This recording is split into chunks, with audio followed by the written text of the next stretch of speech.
प्रकाश राजभर ने माना कि अभी भारतीय राजनीति में अपना पौरुख बना रहे हैं। जिलों और जातियों का नाम गिनाकर न्यूज मंच पर बजवाई तालियां। बोले अखिलेश यादव अपरिपक्व नेता हैं। ओम प्रकाश राजभर ने माना कि भारतीय राजनीति में उनकी हैसियत जीरो है।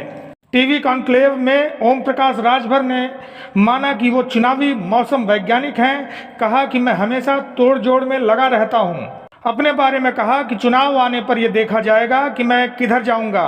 उन्होंने साफ साफ संकेत दिए कि वो बीजेपी में जाने वाले हैं। अखिलेश से जुड़े सवाल पे उन्होंने कहा कि पूर्वांचल मेरी धरती है, मैंने पूर्वांचल में अखिलेश को एक भी सीट पे हारने नहीं दिया। ओम प्रकाश राजभर ने स्वामी प्रसाद मौर्य के बारे में कहा कि वो संविधान को नहीं मानते। तंज किया कि गले में माला विचारों पे ताला। भी एमएलसी बने, शपथ लिए कि संविधान के बदौलत हम काम करेंगे। सारी कुरीतियों को खत्म करके बाबा अम्बेडकर ने जो संविधान बनाया उसमें उन्होंने पहले पन्ने पे लिखा है समता, स्वतंत्रता, बंधुत्व और न्याय पर आधारित ये भारतीय संविधान है। उन्होंने रिपोर्टर से कहा कि अगर आप मुझे उनके सामने बैठाते तब मजा आ जाता, मैं उनसे पूछता। ये सारी बातें वो रिपोर्टर से कह रहे थे।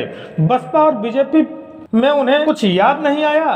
पुरानी बातों का जैसा वो हर मंच से कहते आए, उसी तरह से उन्होंने कहा कि कहाँ उन्होंने क्या मलाई काटी, क्या किया। वो मौसम वैज्ञानिक हैं और अपनी राजनीति को चमकाने के लिए वो पार्टी पाला बदलते रहते हैं। ओम प्रकाश राजभर ने अपने बारे में कहा कि जब मैं सामाजिक न्याय समिति की रिपोर्ट को लागू कराने के लिए लड़ रहा था, मैंने उनसे कहा, स्वामी प्रसाद मौर्य से ओम प्रकाश राजभर ने कहा था कि आइए साथ में आइए। तो स्वामी प्रसाद मौर्य ने कहा कि आप लड़ो, इस लड़ाई में अगर मैं आपके साथ आऊंगा तो मेरा मंत्री पद चला जाएगा। उस समय स्वामी प्रसाद मौर्य मंत्री थे। ओम प्रकाश राजभर ने कहा कि यही बात जो मैं आपको कह रहा हूं, रिपोर्टर से उन्होंने कहा कि यही बात अगर आप मुझे उनके सामने बिठाते तो ये बात मैं उनकी आंख में आंख डाल करके कहता। अखिलेश यादव के सवाल पर ओम प्रकाश राजभर ने कहा कि विनाश काले विपरीत बुद्धि।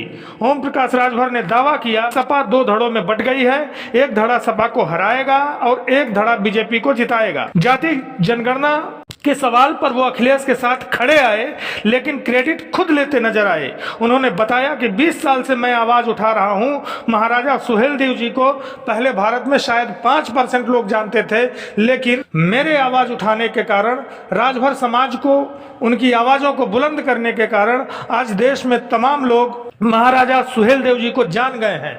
उन्होंने कहा कि जब मैं अखिलेश को कह रहा था तब अखिलेश बात नहीं मान रहे थे, एसी घरों में रहते थे, लेकिन अब पछताए होत क्या जब चिड़िया चुग गई खेत।